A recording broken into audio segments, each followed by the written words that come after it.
Hi guys, welcome to our Wix Studio Editor series. In this video, we'll show you how to work with site typography here on Wix Studio. Typography is the voice of your brand. Setting up global fonts ensure your message is clear, stylish, and most of all, consistent across every page. So let's get started. Go to Site Styles on the left, and then go to the Typography tab. Here, you should see a list of styles from heading 1 all the way down to paragraph 3. So go ahead and assign fonts for each of them. You can click on the pencil icon next to the text style you want to edit.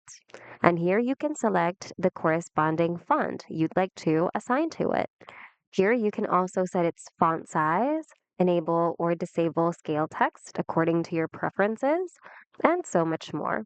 You can even choose the color for your heading 1 or your selected text style. And then you can do so for all of the other text styles over here until you finish everything. And since themed elements are connected to site typography, they will update instantly as well. So, knowing the ins and outs of site typography keeps your brand consistent and your design workflow faster than ever. Hope this video was helpful. If you need more Wix tutorials, check out our channel and consider subscribing as well. Thanks for watching and see you guys in the next video.